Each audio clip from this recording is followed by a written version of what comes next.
भारत ने 24 देशों से की बड़ी डील, चीन और अमेरिका की नींद उड़ी। नई दिल्ली। अमेरिका द्वारा लगाए गए भारी टैरिफ और चीन अमेरिका के बीच व्यापार युद्ध से उत्पन्न वैश्विक सप्लाई चेन की चुनौतियों का सामना करते हुए भारत ने अपनी निर्यात रणनीति में बड़ा बदलाव किया है। भारतीय निर्यातकों ने पारंपरिक बाजारों पर निर्भरता कम करते हुए अफ्रीका, लैटिन अमेरिका और मध्य पूर्व, मिडिल ईस्ट सहित 24 नए देशों में अपना कारोबार बढ़ाया है। वाणिज्य मंत्रालय के आंकड़ों के अनुसार भारत सरकार द्वारा जारी किए गए इन आंकड़ों ने चीन और अमेरिका दोनों की नींद उड़ा दी है। 24 देशों के साथ बढ़ा कारोबार। चालू वित्त वर्ष 2025-26 की पहली छमाही अप्रैल से सितंबर के दौरान भारतीय निर्यातकों ने 24 देशों को किए गए निर्यात में सकारात्मक वृद्धि दर्ज की है। इन देशों के साथ भारत ने अपनी व्यापारिक साझेदारी को मजबूत किया है, जो देश के निर्यात को विविधतापूर्ण डाइवर्सिफाई बना रहा है। इन 24 देशों में शामिल हैं एशिया खाड़ी, कोरिया, संयुक्त अरब अमीरात UAE, Vietnam, Iraq, Sri Lanka, Oman, Thailand, Bangladesh. Europe, Germany, रूस, Poland, Belgium, Italy. Africa, Togo, मिस्र, Kenya, Nigeria, Tanzania. America, Latin America, Mexico, Canada, Brazil.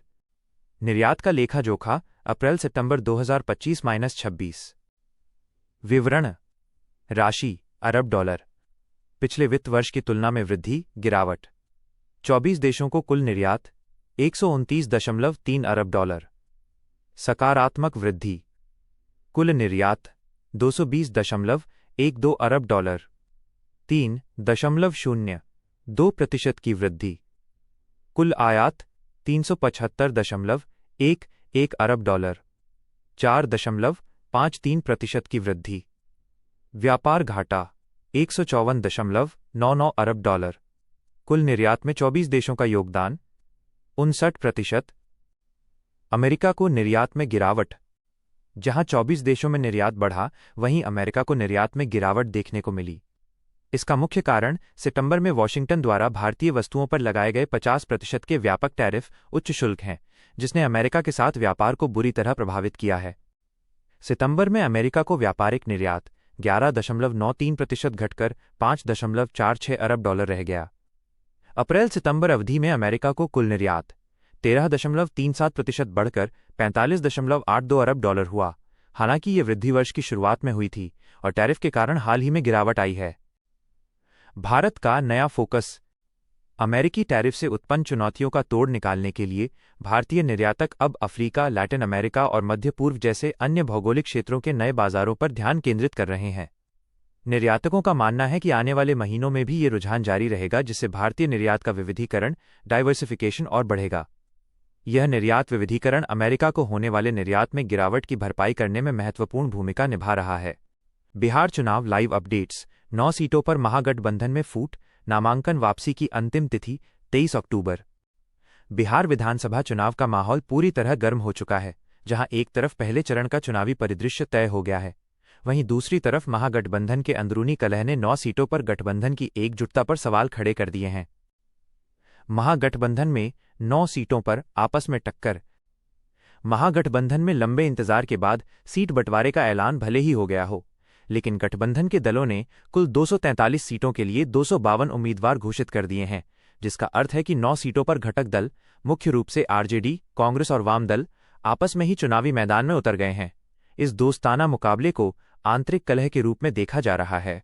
इन सीटों पर आरजेडी, कांग्रेस और वाम दलों के प्रत्याशी सीधे तौर पर एक दूसरे को चुनौती दे रहे हैं, जिसका सीधा फायदा सामने मौजूद एनडीए के उम्मीदवार को मिलने की आशंका है।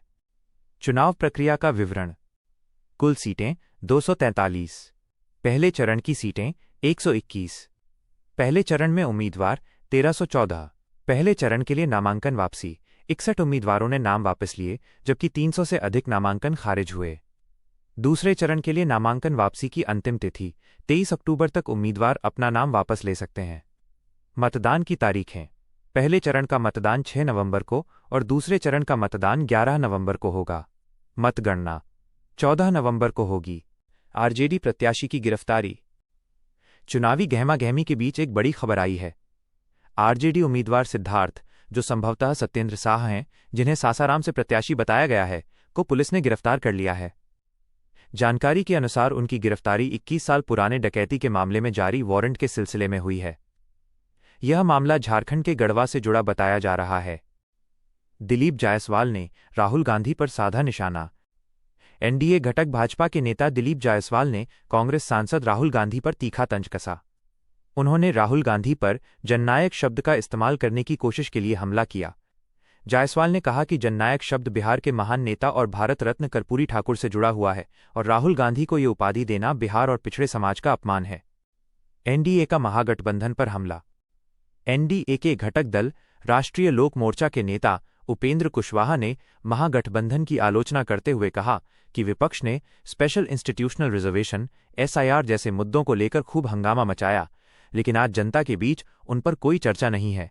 उन्होंने दावा किया कि जनता महागठबंधन को पहले ही नकार चुकी है। नोट: उपलब्ध जानकारी के अनुसार आरजेडी उम्मीदवार सिद्धार्थ का नाम संभवतः सासाराम से प्रत्याशी सत्येंद्र साह है, जिन्हें 21 साल पुराने डकैती के मामले में गिरफ्तार किया गया है। चुनाव आयोग के आंकड़ों के अनुसार चुनाव 2 चरणों 121 और 122 सीटों में होने हैं। मतदान 6 और 11 नवंबर को, जबकि मतगणना 14 नवंबर को होगी। ये लाइव अपडेट 21 अक्टूबर 2025 की सुबह के घटनाक्रम पर आधारित है। पाकिस्तान अफगानिस्तान सीमा विवाद, इजरायल की तरह क्यों पेश आ रहा पाकिस्तान? पाकिस्तान और अफगानिस्तान के बीच सीमा पर चल रहे तनाव को कम करने के लिए कतर की राजधानी दोहा में एक सीज़फायर युद्ध विराम समझौता हुआ है, लेकिन इस समझौते के बावजूद पाकिस्तानी नेताओं के बयान इसकी सफलता पर संदेह पैदा कर रहे हैं। पाकिस्तानी रक्षा मंत्री ख्वाजा मोहम्मद आसिफ और सेना प्रमुख जनरल आसिम मुनीर की तरफ से दिए जा रहे बयान अफगानिस्तान की तालिबान सरकार को उकसाने वाले माने जा रहे हैं। मुख्य बातें। रक्षा मंत्री ख्वाजा आसिफ का बयान। ख्वाजा आसिफ ने रॉयटर्स को दिए एक इंटरव्यू में कहा कि युद्ध विराम की सफलता पूरी तरह से इस बात पर निर्भर करेगी कि क्या अफगानिस्तान सीमा पार हमले करने वाले सशस्त्र समूहों, विशेष रूप से तहरीक-ए-तालिबान पाकिस्तान (टीटीपी) को रोकता है। उन्होंने कहा, सब कुछ इसी एक शर्त पर टिका है। उनका ये बयान दोहा में हुए सीज़फायर वार्ता के बाद आया है, जिसकी मध्यस्थता कतर और तुर्की ने की थी। आसिफ ने चेतावनी दी कि अफगानिस्तान की ओर से कोई भी सीमा पार गतिविधि समझौते का उल्लंघन होगी। पाकिस्तान का आरोप और रुख। पाकिस्तान का आरोप है कि टीटीपी जैसे समूह अफगानिस्तान की धरती से पाकिस्तान पर हमले कर रहे हैं और अफगान तालिबान इन समूहों के साथ मिलीभगत कर रहा है। पाकिस्तान ने आत्मरक्षा में हवाई हमले करने की बात स्वीकार की, जिसमें 9 अक्टूबर को काबुल पर हमला करके टीटीपी नेता नूर वली महसूद को निशाना बनाने की कोशिश की गई थी। अफगानिस्तान का रुख और पलटवार। अफगानिस्तान ने टीटीपी के साथ मिलीभगत के आरोपों को नकारा है। तालिबान प्रवक्ता ज़बीहुल्लाह मुजाहिद ने कहा कि समझौते के अनुसार दोनों देश एक दूसरे के खिलाफ शत्रुता नहीं करेंगे और न ही पाकिस्तान पर हमला करने वाले समूहों का समर्थन करेंगे। अफगानियों ने भी पाक सेना पर गलत सूचनाएं फैलाने और आईएसआईएल के लड़ाकों को संरक्षण देने का आरोप लगाया है। एक अफगान मंत्री ने तो यहां तक चेतावनी दी कि अगर पाकिस्तान ने आक्रमण जारी रखा तो वे पाकिस्तानी सेना को भारत की सीमा तक खदेड़ सकते हैं। आसिम मुनीर तालिबान को क्यों उकसा रहे हैं? पाकिस्तानी सेना प्रमुख जनरल आसिम मुनीर भी लगातार सख्त बयान दे रहे हैं। उन्होंने तालिबान को चेतावनी दी है कि वे शांति या अराजकता में से एक को चुनें और अपनी जमीन से पाकिस्तान को निशाना बनाने वाले आतंकवादियों के खिलाफ तुरंत और निर्णायक कार्रवाई करें। मुनीर का ये सख्त रुख 2 मुख्य कारणों से देखा जा रहा है। 1. टीटीपी के बढ़ते हमले। पाकिस्तान में हालिया दिनों में खैबर पख्तूनख्वा और बलूचिस्तान में सुरक्षा बलों पर टीटीपी के हमलों में वृद्धि हुई है। इन हमलों को रोकने के लिए पाकिस्तानी सेना पर आंतरिक दबाव है। 2. ध्यान भटकाने की रणनीति। कुछ विश्लेषकों का मानना है कि तालिबान से टकराव में मिल रहे झटकों और देश में हो रही आलोचना से ध्यान भटकाने के लिए मुनीर लगातार भारत पर भी आतंकवाद को बढ़ावा देने और अस्थिरता फैलाने का आरोप लगाते हुए भारत विरोधी बयानबाजी कर रहे हैं। उनका कड़ा रुख और हवाई हमले एक तरह से घरेलू मोर्चे पर अपनी ताकत दिखाने और टीटीपी को खुली चेतावनी देने का प्रयास है। इजरायल से तुलना। लेख में पाकिस्तान के रुख की तुलना इजरायल से की गई है, संभवतः इसलिए क्योंकि पाकिस्तान भी इजरायल की तरह आत्मरक्षा का हवाला देते हुए दूसरे संप्रभु देश अफगानिस्तान की सीमा में घुसकर हवाई हमले कर रहा है और युद्ध विराम को अपनी शर्तों पर निर्भर बता रहा है, जो नेतन्याहू के बयानों की तरह सख्त और एकतरफा लग सकता है। आगे की बैठक। ख्वाजा आसिफ ने बताया कि समझौते को लागू करने के लिए तंत्र निर्धारित करने हेतु अगली वार्ता 25 अक्टूबर को इस्तांबुल में होगी। स्वदेशी अपनाएं, खाने में 10% तेल कम करें। पीएम मोदी ने देश के नाम पत्र लिख बताए दिवाली के मायने। नई दिल्ली। प्रधानमंत्री नरेंद्र मोदी ने मंगलवार 21 अक्टूबर 2025 को दीपावली के अवसर पर देशवासियों को पत्र लिखकर हार्दिक शुभकामनाएं दी। उन्होंने इस त्योहार को ऊर्जा, उत्साह और आत्मचिंतन का प्रतीक बताया और नागरिकों से सामूहिक जिम्मेदारी निभाने की अपील की। पत्र के मुख्य बिंदु और अपील। अयोध्या और श्रीराम के आदर्श। प्रधानमंत्री ने कहा कि अयोध्या में श्रीराम मंदिर के भव्य निर्माण के बाद ये दूसरी दीपावली है। उन्होंने इस समय को भगवान श्रीराम के धर्म की रक्षा और अन्याय के खिलाफ साहसपूर्वक लड़ने जैसे आदर्शों को याद करने का बताया। नागरिकों से अपील और विकसित भारत का मंत्र। उन्होंने नागरिकों से विकसित भारत और आत्मनिर्भर भारत के निर्माण में योगदान देने के लिए निम्नलिखित सामूहिक जिम्मेदारियां निभाने का आग्रह किया। स्वदेशी अपनाएं और गर्व से कहें, ये स्वदेशी है। एक भारत श्रेष्ठ भारत की भावना को बढ़ावा दें। सभी भाषाओं का सम्मान करें। स्वच्छता बनाए रखें। स्वास्थ्य को प्राथमिकता दें। भोजन में तेल की खपत 10% कम करें और योग को अपनाएं।